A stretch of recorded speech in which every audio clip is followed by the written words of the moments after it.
Optic Tea with Lonnie B, the online talk show which connects you with people all over the world. Go ahead, be great. Hear about their successes, failures, and the journey taken to bring them to where they are today. Now, let's listen to Optic Tea with the host, Lonnie B.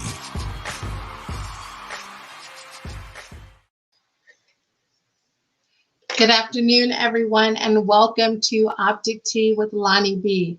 I am your host, Lonnie B, and tonight we have a treat for you. We'll actually give it a few minutes for some listeners to come in. Please be sure to tag a friend, text a friend, and tweet a friend. Of course, everyone, this is a continuation of part 2 with our interview with Rosalyn Long, from 9 to 5 to hustling to prison. So please just bear with us as we let a few listeners come in. Again, be sure to tag a friend, text a friend, and tweet a friend. Thank you for everyone who has joined in. Also, please be sure, if you're on Facebook, please be sure to leave a comment, as we'd love to see your comments, and or if you have any questions for Ms. Long tonight. So we'll just give it a few more minutes. How's everyone's day today?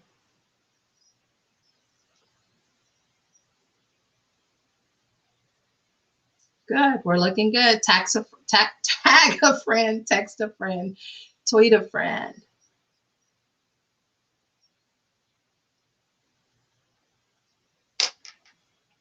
Good evening, Gregory.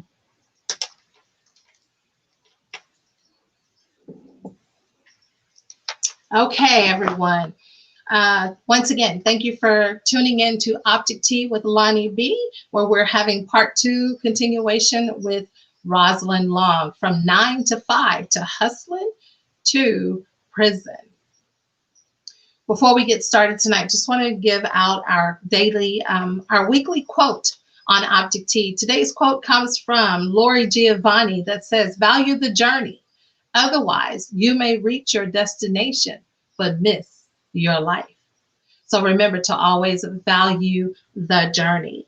Also, we want to give a special birthday to the Queen of Soul, Aretha Franklin. May she rest in peace.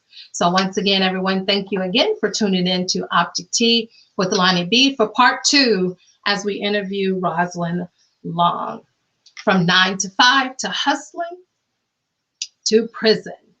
So before we get started, just want to share with you a little bit about Miss Long. We're not going to delay it because last night wasn't long enough, and we want to make sure that tonight is enough time for her to continue to share her story, her journey, her trajectory, so it can encourage, inspire, and empower someone tonight. Miss Rosalyn Long is a Texan, a native Texan. She's a minister, a mentor, a motivational speaker, and she's co-owner of L&S Consulting, where they help you purchase a new home and or start a business. So without delay, everyone, please help me welcome back again, Rosalyn Long. Good evening. Hello, Roslyn. How are you? I'm good, and yourself? I am good. So we're back again for part 2. Okay. So, tell us a little bit about you before we actually pick up from part 2 of last week. I am the co-owner of L&S Consulting. I am a minister on staff with New Covenant Christian Fellowship Church in Oak Cliff, where my pastor is Andre Bird Sr. Pretty much very active in the church. I'm from Dallas. I've lived here all my life. This is where my family is, and this is where I am. Yes. And so, Roslyn, you and I met, I think we said last week, in 2008, 2009? Sounds about right. Absolutely. So we met, I was working at Golden Gate Funeral Home, and you all actually came in to talk to us about Epitome Magazine. So where you were editor-in-chief, chief editor-in-staff? No, actually, I was a staff writer for Epitome Magazine, and I actually still volunteer and help with the opinion as well. The publisher Awesome. is actually a really good friend of mine. Todrick, is that what we're talking about? That is correct. Yes. If you have not actually ever heard of Epitome Magazine, it has gone digital. Please be sure to check him out. There are some awesome stories. When it was actually a paper magazine, I actually subscribed to it, and it's phenomenal. He actually does the same thing that I do. He just puts it in print. He gets up close and personal with individuals about their stories, their testimonies. So please, if you have not checked out Epitome Magazine through digital, please be sure. The owner is Mr. Todrick Johnson. So now let's get back into let's pick up from where we left off. So last time when we were here, you were telling us about, you talked about what led you to prison, and then you were sharing with us about your experiences while in prison. So kind of catch us up or share with us some of the things from once you actually arrived, because we left off you telling us that you never went without a visit, and there were some ladies in there who did not have visitors. And so I'll let you take it away, Roslyn. Absolutely. Probably from the beginning of self-surrendering to prison, the journey was nothing that I ever imagined at all. Of course, I was afraid. I was in prison. But the Women's Federal Prison in Fort Worth, which is actually located on the naval base in Fort Worth. The housing unit is actually an old Motel 6. So the housing unit is quite different than being in, so there were no actual bars. So nobody's closing the bars behind you at night. So you're actually in a room with yourself with 5 other women. So it's a total of 6 women, ladies in the room. So you have your own bathroom facility in the room. Of course, you're in the bunk beds. So it's quite different. At a camp, you're able to just kind of walk around and move around for the most part. You do have what they call, certain kinds, stand-up count and things like that. But you're not like confined to a cell. So it was a different type of experience being at a camp. You're required to obtain a job, so to speak. They actually pay you a whopping 12 cents an hour. Wow. Right? That's a joke, right? Right. But there are other jobs that pay, maybe $1 or so. Those are manual working jobs. Some of the ladies were able to go out to the base and work on the base. But they were actually either, cleaning, the bathroom facilities, or they were responsible for doing, the landscaping. Mm-hmm. Wow. Yeah, I mean, and for some ladies, that was an excitement because, of course, you get to leave, you get to see people. They get to, somewhat, not supposed to, but interact because they're on the, they're on the base. Right. So it's an experience. I tell people, I was away physically, but mentally, you can't allow them to walk around. You have to be able to be free. It's the state of mind. And one of the things that was, able to help me, not just having, my faith, because of course, that was actually the foundation. It's just like, you build a house. If the foundation's not any good, then, you're going to get cracks. Right. That's right. Right. So, having my faith was really the foundation of me being able to be free, basically. Along with, that foundation of having my faith, my grandmother always taught us that, you have God and you have your family. And that's pretty much what carried me through, my sentence, because, for 45 months, not ever not having a visit. Right. You know, it was a blessing to have them rearrange their lives to be able to, you know, come every time, you know, the gates open, so to speak, you know, to have a visit. You know, there would be times that we'd be in visitation and the guards would be like, y'all are having entirely too much fun over here. Right. Because, you know, I was there, but like I said, again, you know, I could not close my mind on, okay, this is it, because it was a temporary situation. Mhm. You know, and that's what I would relate to some of the other ladies, is that, you know, this is temporary. This is not life. This should not be. It was not life for me. It was a situation. It was a journey. It was not a journey I would have. Yeah, okay, yeah, I want to go to prison.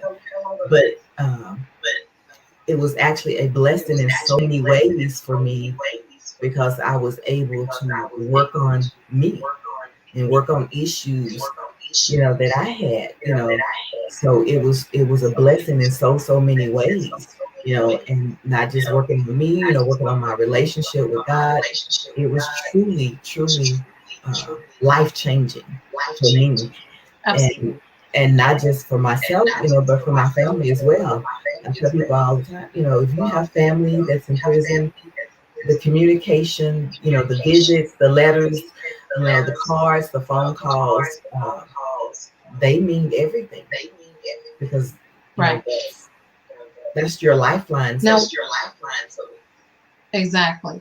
So you said something. You talked about your faith, and you talked about you learned a lot of things about your walk with God, as well as about yourself. If I'm not mistaken, Roslyn, you were a minister before you went. I had accepted my calling. However, I was actually, we have what we call CBI and MIT training at my church. And so that's, you pretty much go through, it's almost a year's program of going through learning the various ways how New Covenant operates, you know, what's expected, learning protocols, which I'm so grateful for, and just, you know, the different types of sermons, just, you know, all the things that you should know, the basics, so that you're equipped. Right. Well, obviously, when I was sentenced, I was actually in the MIT training class. Wow. So, needless to say, when I returned home, I had to start over. Finish. Yeah. Did you? Okay. Yeah. There's no. So, what was that like coming home, seeing people who were in the class with you, who had finished, who were now serving? What was it like walking back in, having to start over? I know Pastor Bird was phenomenal. He was a huge support, but you still had your members in the church. Well, it wasn't an issue for me, because I was pretty transparent about the situation. Okay. So it's not as if it was a secret that I had gone to prison. Because, like I said, again, you know, when I was sentenced, you know, I was in MIT training, along with, I was actually facilitating one of our New Covenant Bible Institute classes. So I had a class of ladies that I'm facilitating the class for, and I'm going to be gone before the class is over. Right. So obviously, in these classes, you know, you bond with these people because you're learning and you're sharing. So I actually shared with the ladies that I would be going away, and so like I said, you know, I was transparent about it, because it wasn't anything to be hiding, so to speak. Right. I mean, the cat was out the bag by then, right? Right. I mean, nobody's. I'll always the first person to tell people that you might not have done what I did, but you've done something. So everybody has something that they've done in life. Nobody's perfect. Exactly. And so often I think that we as people, we judge people by the way that they look. And so we assume that because you look okay, you drive a decent car, oh, you look cute, so okay, they got it going on. So, but you don't know what that person has had to endure to get there. Right. And I think that's oftentimes why people end up saying, wow, you don't look like what you've gone through. Exactly. I don't have to.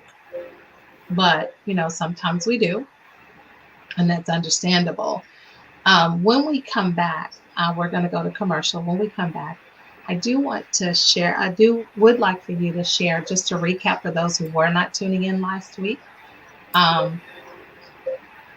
what actually led you to end up in prison. So when we come back, we'll be right back, everyone. When we come back, Roslyn will share with us, for those who were not here last time, what actually led her to prison. We'll be right back.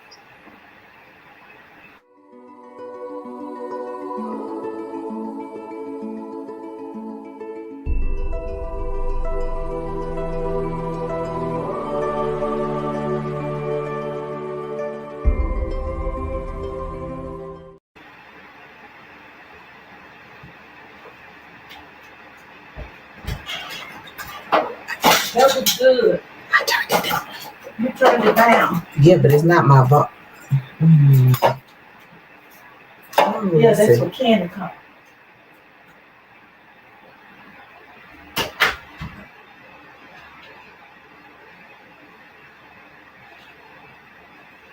And we're back, everyone.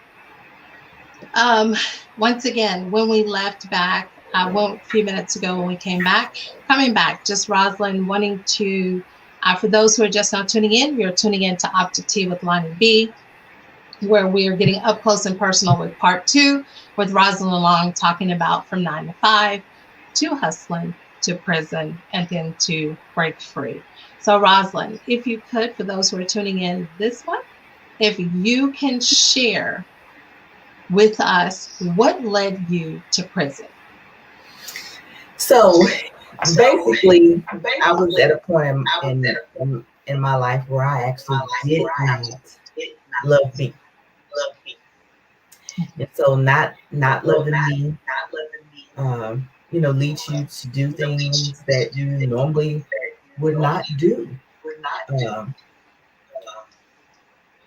So it's a process. I tell people it's a process, and it's not a pretty process to be able to reclaim you. Right. Very important. I tell people it's actually a very ugly process. So even at the point of when I was actually contacted in regards to my case, I was not actually doing those things anymore. But wow. Yeah, no, I wasn't. It had actually been a few years, and so I was, needless to say, shocked, caught off guard. Not saying that I didn't do them. That's not what I'm saying. But I was caught off guard. Right. It's been several years. Right. And I tell people that as well. That's the other thing, is that we have to be accountable. Because you cannot heal or deal with something that you won't face if you're not accountable. Right. And that was one of the other things that I used to minister to the other ladies, is that, okay, yeah, it's prison. I might not know you from Adam, but it's not about me. So whatever God, whatever higher power it is that you serve, you have to be accountable. Because if you don't accept responsibility, you can't heal past that. And that's it. And that's really in any aspect of our lives, in any of our relationships or whatever it is. If we don't be accountable and accept responsibility, we can't heal past and move forward. If we don't accept responsibility. You just said a mouthful. Because so many times, whether it's relationship, whether it's personal, professional, whatever it is, oftentimes we gravitate to playing the victim instead of actually being accountable for our actions in the situation. And so people wonder why. We wonder why we struggle, why it's so hard for us to overcome a situation or a circumstance or a bad breakup or whatever it is, and why this person has moved on and they're going on with their life and you're having sleepless nights, or you're having worry days and you're wondering why. And the biggest thing is that one of the things that I've learned is that I can only be responsible for my actions. I can only be responsible for what I did and what I allowed to be done to me. And when I recognize that, and then I work on the things that I did and work on being better at those, and then recognizing the things that were done to me and recognizing the triggers, then that's when accountability happens. And then that's where the healing begins. And so it's interesting because you talk about accountability. Also, you said you were done doing whatever it was that you had done. And I don't know if you want to share, but you said you were done. And here it is. You're like, geez, karma, really? You done crept back on me and now I have to. So when it came back, you're realizing that, oh my God, something that I stopped doing, I've changed my life. I've transformed. I'm in ministry class and I'm thinking, Lord, I've repented. I've asked for forgiveness. It's done. And boom. Now it's like, hey, Roslyn, nope, here I am. You're about to weep for this. You're about to go through for this. But the irony of it is that was something that I feel like was what was able to close that complete chapter, but not let you forget. Because when you say, oh, well, I was done with it, then you're like, okay, I done scaled by. I done got off good. I'm cool. Nothing else is going to happen to me. And then here comes this like, what? Where did you come from? Well, Go ahead. Here's the ironic part is, so obviously my charge was for mortgage fraud. So when I was contacted, I was actually a manager running a mortgage company. Wow. Yeah. So is that how they found you? Oh no, they don't. Listen, they know how to find you. Well, you know what? They actually called me on my cell phone. I received a phone call. I'll never forget it. I don't remember what day it was. I just remember I was driving down 35 and right past the American Airlines Center when I got a phone call. It was a blocked call. I mean, I answered my phone. I've been a person to not answer my call. I mean, I just feel like this. If it's somebody I don't want to talk to, I hang up. It's really just that simple. So I answered the phone and he said, Rosalyn Long. I said, yes. This is Agent Ferris with the Federal Bureau of Investigation. Wow. And my heart just literally. Yeah. So you knew what it was about when you got the call. I mean, I didn't know, but they were calling me. So you knew it was something. Yeah, I knew it was something. So from the time that you go ahead. Yeah, I mean, I called a friend of mine that referred me to an attorney that handles federal, and I was like, well, they're not answering the phone. They said it's business. Like, well, you should go over there. I was like, just show up at the attorney's office. Yeah, it's important. You should just show up. So that's actually what I did. Okay. And the attorney, he saw me.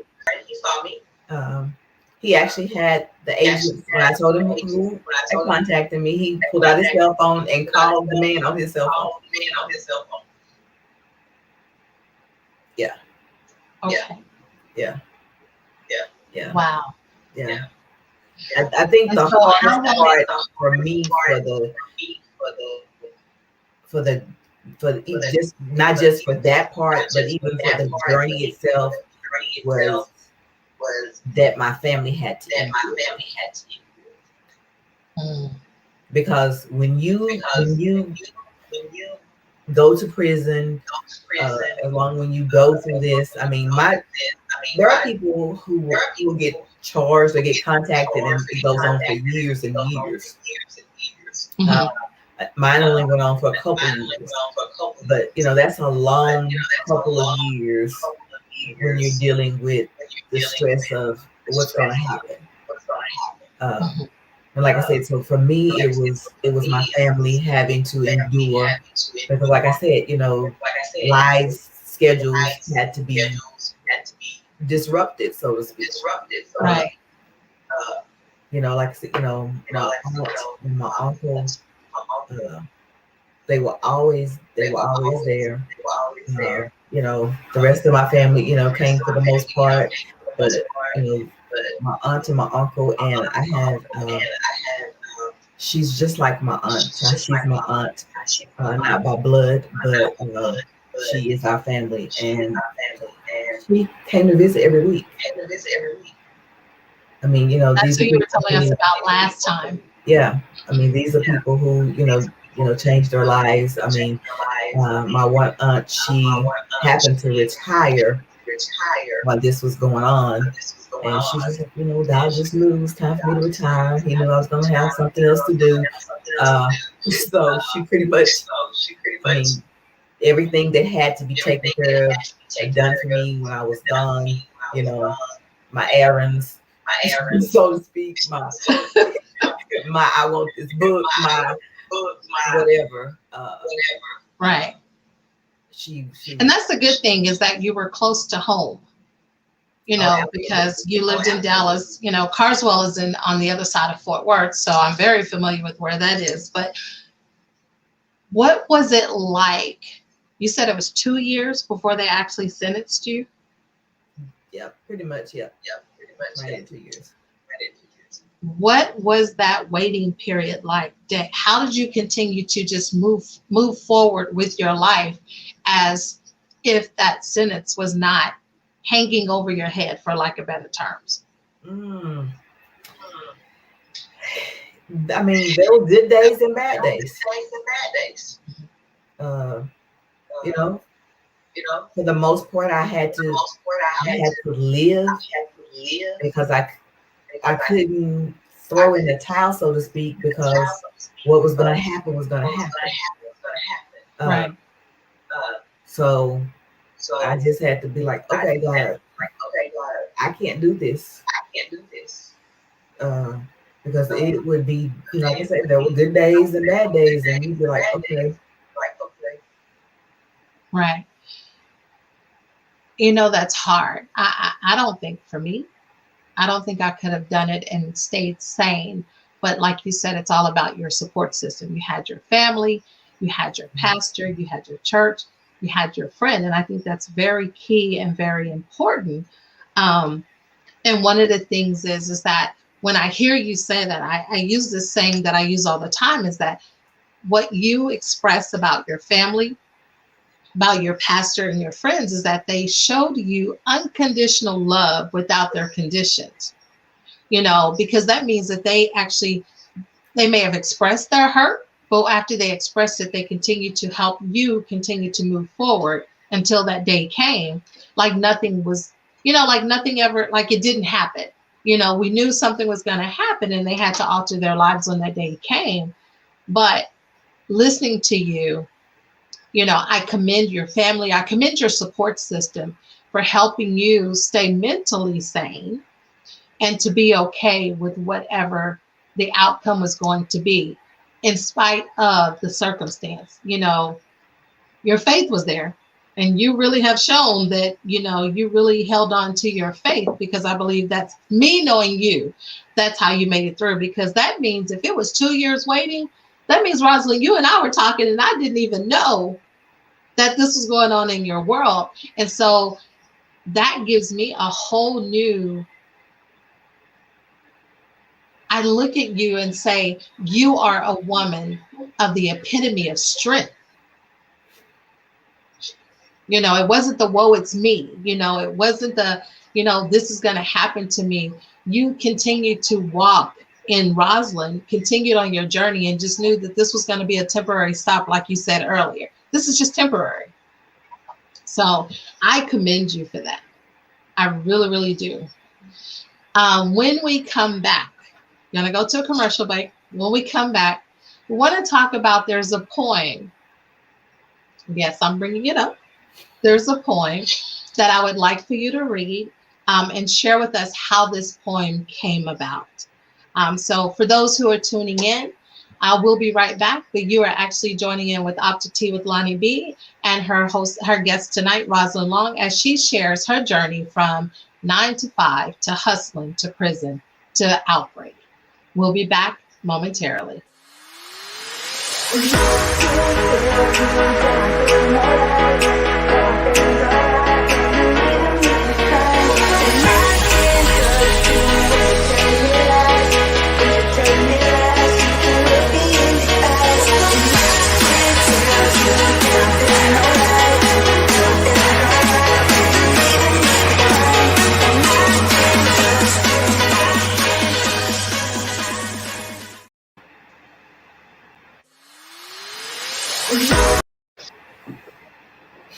And we are back. Thank you for tuning in to Optic Tea with Lonnie.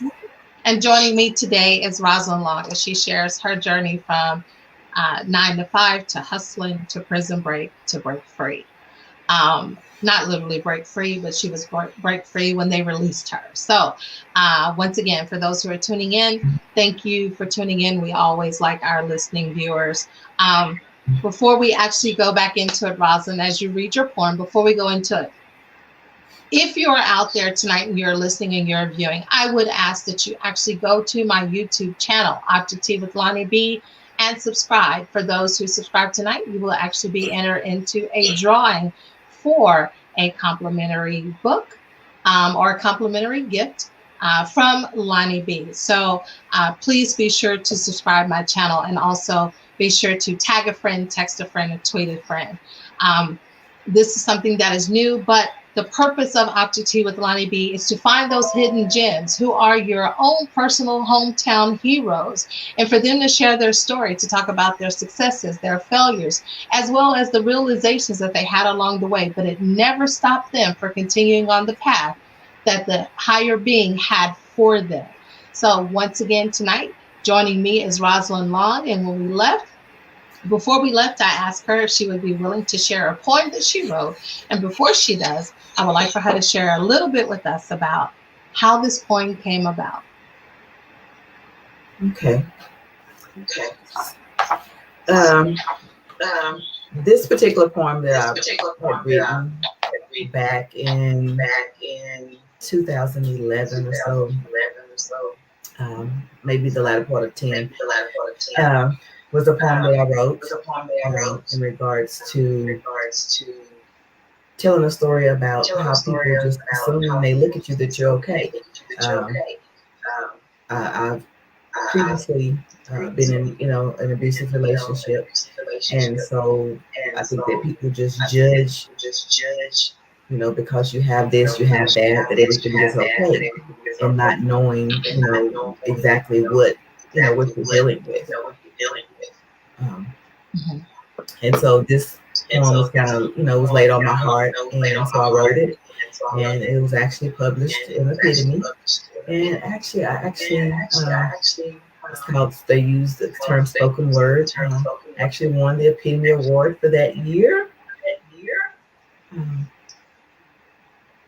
So I will read. It is battered, bruised, but not broken. She's gonna make me have to use my focus to work, right? I have been battered, bruised, but not broken. When you look at me, you see the bruises and the scars, but yet I am not broken. When you look at me, you ask me if you see the disenchantment in my eyes. He beat me with his hands and fists, but yet I am not broken. He beat me with his tongue, but yet I am not broken. Discouraged, depressed, and unhappy, yet I make it from one day to the next. I admire each day, not sure what the end will be, but yet I am not broken. Can I speak? Should I speak? Watch what I say, or it will be another day battered and bruised, but yet I am not broken. As I lay and pray to God to one day remove me from the horrible place. Horrible because I am battered and bruised. Yet some would say, I wish I lived as you. If they only knew I was battered and bruised. For the eyes could only see the lavish house, fancy cars, and diamonds. But if they only knew I was battered and bruised. On the inside, I was battered and bruised, for my self-esteem had been broken. For I was told, without you, I'll be nothing. But I knew inside that with my Father, I would be everything. My Father said that one day would come that I would not be battered and bruised. I thank my Father for today. I am no longer battered and bruised and not broken. I live my life with praises on my lips, for he delivered me, and I am no longer battered and bruised. Praises to him. Wow. Wow, wow, wow. Where were you when you wrote that poem? I was at a point of forgiving me. And I think that in order, again, to heal through something, because you can't put everything on somebody else. As if, like I said, victim, so to speak. Because you have to be accountable in regards to what part you play. And somebody would say, well, what part did you possibly play? Well, the part that you play is that if I love me, then I understand what jewel I am. And when I know my worth and when I know what jewel I am, then I set different standards for myself. So I can't put that on someone else. Right. That's on Roslyn.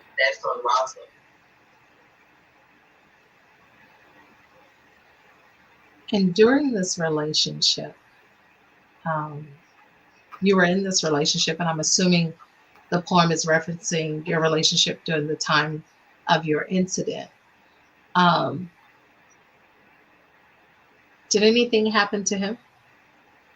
No, this my actual incident had nothing to do with him. Actually, no. So then, how did he take it? Well, we were actually not in a relationship at the time. Okay. Yeah. It had been several years. Wow. So you were on this journey all alone. Yes. And so you leave that you're familiar.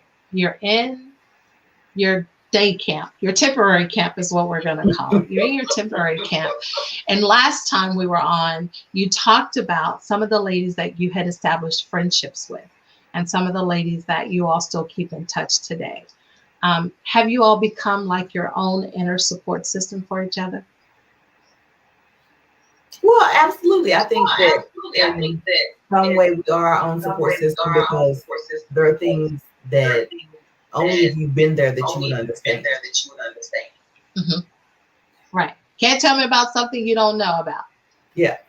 I mean, if you haven't been through it, you would never know. Like I say, developing this relationship with these ladies, living in the room with the same ladies for probably, at least 2, almost 3 years. So, develop, really, really close bonds.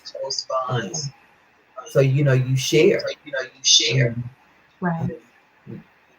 Because that's your life. That's all you have. Is, you're there. These are the people that you wake up to.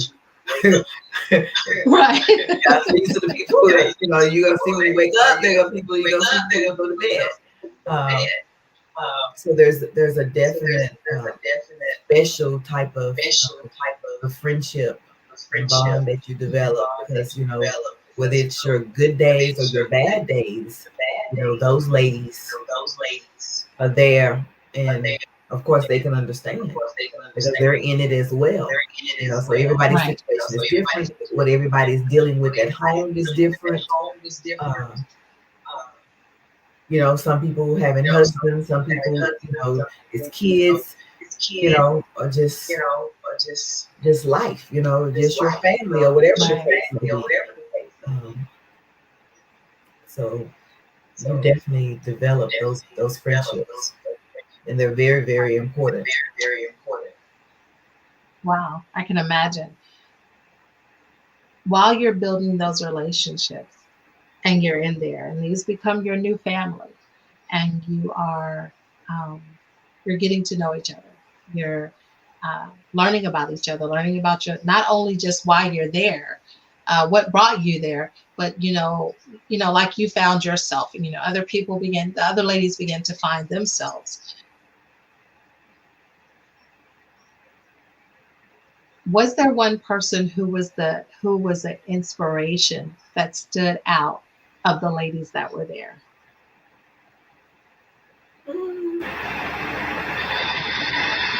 I could probably think of a couple of ladies. Yeah, one of my roommates, very special person. We don't talk every day, but we talk a few times a week. Had a very, very supportive, family as well. She has sisters. Her husband did not miss a visit. Wow. Yeah, did not miss a visit. And like I said, we're very supportive of each other in life, now. Actually, she's actually a film director. Really? Yeah, she's actually a film director. Okay. Yeah. So, yeah. And it's interesting because all we see on TV is the not so good or the struggles while you're there. Of course, I know yours wasn't the typical prison. It was almost like you said, a day camp. But we never hear about those bonds that actually continue on once you're actually released, because the reality of it is, Roslyn, is that when you were released, there were some friends that had become family that you were leaving behind. Absolutely. And that had to be hard because you're in there day to day with these ladies. You see the change. You've seen the transition. You've seen the transformation. And you're like, why can't they come with me? Absolutely. Absolutely. You want to take those people because you go there and you're like, oh my God, these are the best people. Oh my goodness. I never would have imagined going to prison and meeting some of the most wonderful people, and the most wonderful families. You're just like, oh my goodness. So that's why I'm very firm in trying to make sure that I'm not being judgmental, because like I say, you so often you see people and you just, oh, okay, well, she got a Gucci and he looks nice. So you just assume life is hunky dory, that hey, white picket fence, so to speak. But you don't know what journey somebody has had to go through. Right. Because it's a strain on any type of relationship for the mate to be in prison. Now, of course, statistics say that when the men go, they act different. They're faithful. They go visit, and that's not usually the case. They say, at least that's what statistics say. But for the most part, these ladies, these black ladies, these husbands was falling up in there. So now, Rosalyn, let me ask you. I'm just gonna ask. Okay. Yeah, I'm just gonna ask, right? You know what I'm about to ask, right? Because these black men will keep coming. Was it conjugal visit? No. What? No, ma'am. That's real love. That is real. But And I ask that jokingly, but that means that the power of love, of the vows that these couples took, for better, for worse, they took them seriously. Yeah, absolutely. Because they could have left. You know, because you're not talking about 4 months, 5 months. You're talking about possible years. And you're saying that these husbands didn't miss days. That's love. That's love. Wow. So for those of us who have never been behind, have never had to go to a temporary camp or go to prison for anything, what are some words of encouragement, wisdom that you would give us about the life being in prison and coming out and not being judged? Well, there's no such thing as not being judged when you come out, because God has forgiven you, and prayerfully you forgiving yourself. But there's going to be always someone, that brings up your past, so to speak, But it's kind of like the song says, I don't live there anymore. Right. So you just have to be able to be confident enough to walk in that. Is that you don't live there anymore, that's not who you are. My past does not define me. My past does not define my destiny. My past does not have a hold on me, so to speak, because it will if you let it. I mean, it can become frustrating because you're talking about you are a felon at this point. So yeah, or you might not be able to work where you used to work. Okay, go to school, do something else. I mean, you cannot let that stop you. Right. Because that is what, I mean, the system is we've gone forever. We don't have enough time for this, because the system is not designed for you to succeed. Wow. Period. Because that's not what they want. That's not what they do. When I came home, I had to go to the halfway house because that's how it's set up. I was there for about 2.5 weeks, and then I was on home confinement.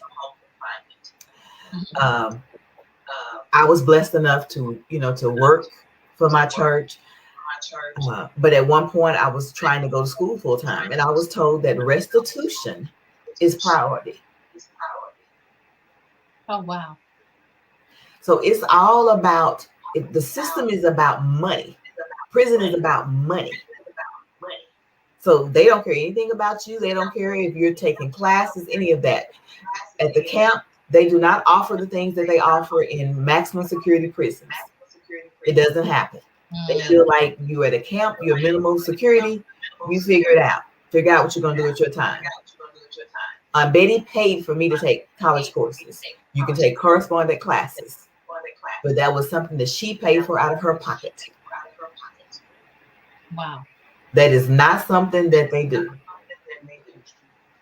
Okay. You have a question.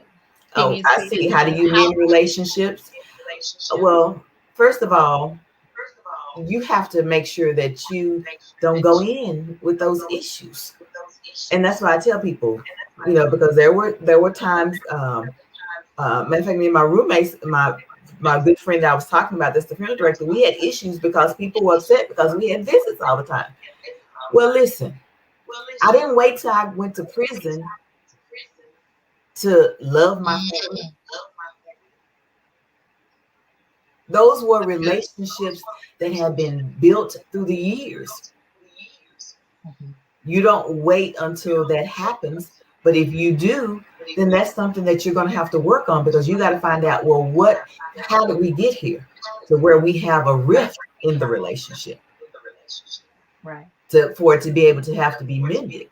Because some people would say, well, my family's not doing this, doing that. Okay, well, if prison is a revolving door, if it's a way of life for you, then somewhat you can understand that, because people are disappointed because this keep happening. So now you want them to keep putting money on your books and taking care of your kids. Right. So you have to make sure, what are you doing with your relationships when you're not in prison? What situation were you in then? Or were you out running the streets so you didn't think about your family? Right. Because you can't wait till you go to prison and then think, oh, they're supposed to step up. I have family support because I didn't wait till I was in prison. Right. So what are you investing into your relationships? That's why I tell people it's about what you invest into the relationships. It's important that's at the forefront of your mind on a regular basis, because those bonds and relationships are important. The ones that matter to you anyway. Right. You know, there's no perfect family out there. So everybody's not going to get along whether you're in prison or whether you're out of prison. Mm-hmm.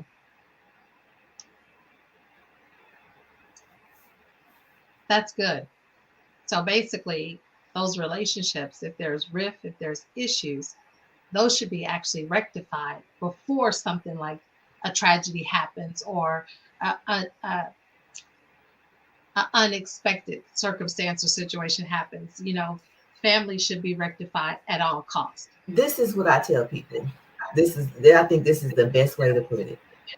Why do you expect someone to do something you're not willing to do yourself? Wow. I ask that a lot. That's good. In any type of relationship. Right. So we're going to leave it right there. We're going to go to a commercial break. And when we come back, I'd like for you to give, Monica said, drop the mic. Yes, Monica, that's how I feel. Drop the mic, right? Why am I asking you to do something that I'm not even willing to do? Absolutely. But when we come back, I'd like for you to give final words. And for those of you who are watching and tuning in, I want to say thank you again. This is Optic Tea with Lonnie B. With her special guest tonight, Miss Rosalyn Long, for part 2 of From 9 to 5 to Hustlin to Prison to Break Free. And so when we come back, we will actually hear final words from Miss Rosalyn. And when we go to break, next week, in 2 weeks, April 8th, we'll be right here back again. And we'll be sitting down, getting up close and personal with former NBA player Kenyon Glover. And so just to give you a snippet about Mr. Kenyon Glover, we'll give you a teaser, but all throughout the week, you'll be getting information about Mr. Kenyon Glover as he comes and talks about his new movie as well as his new book. So be sure to tune in on April the 8th, 7 p.m. Central Standard Time. So we'll go to break, and when we come back, we'll actually have final words from Ms. Rosalyn Long. We're back in a moment.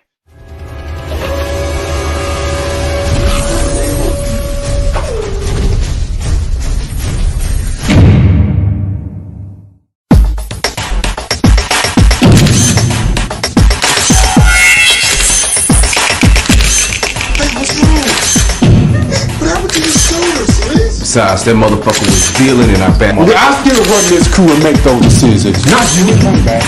We'll be joined by NFL wide receiver, New York Jets, Matthew Hackett. I step on stage, break a leg and a ligament.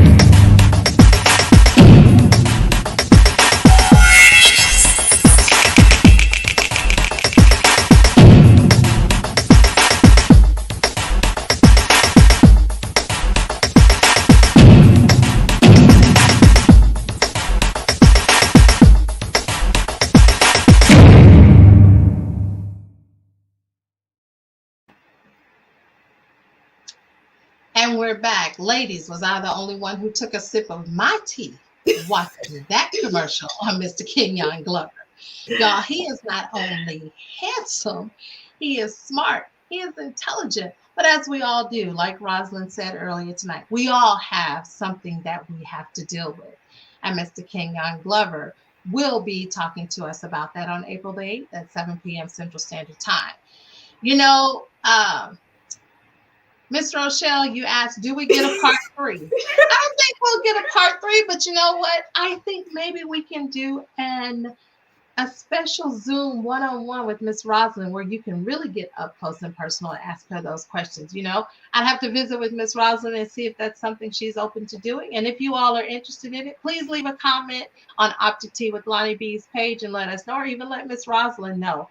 But if not, you can always follow her on her Facebook page and her Instagram page to keep up with the know. But I think this is just the beginning of her sharing her story and her journey of from 9 to 5 to hustling to prison. So, final words, Miss Roslyn, that you have for us that can empower us, encourage us. Monica said, yes, you'll do it. Monica likes that to must be speak for your business everyone. manager. Huh? Monica likes to speak for everyone. She's just bossy like that. So she's a mini you, right? So yes, definitely share with us some final words. But before you do, I do want to answer Jerome Bonds. Jerome, yes, we are featuring men every month, and I saw your statement a moment ago, and actually he said, Roslyn, he thought his 13.5-year prison was something. And so he said, so I'm glad that he tuned in tonight. I'm not sure if you know Jerome, but He's my I don't know Jerome, but he is? Yeah. Okay. Jerome in the house. Jerome in the house. So anyway, yes, Jerome, please reach out to us and we'll definitely get in contact with you. If you go to the website, www.persability.com, you actually can schedule a meeting with myself or my team, and we definitely will get you on the books to get you on to share your story. So yes, most definitely. So final words from the one and only Dr. Minister Rosalyn Long. Well, now, I would just like to encourage everyone to let's not be judgmental. We don't know what someone has been through. Let's try to be very supportive because we just never know where somebody's been. And so we don't know what they had to go through to get to where they are. I always say, hey, you want what I have? You got to go where I've been. And everybody's journey, your journey is your journey. Nobody can truly say what it's like because you haven't per se walked in my shoes. And the way that I handle something and somebody else would be totally different.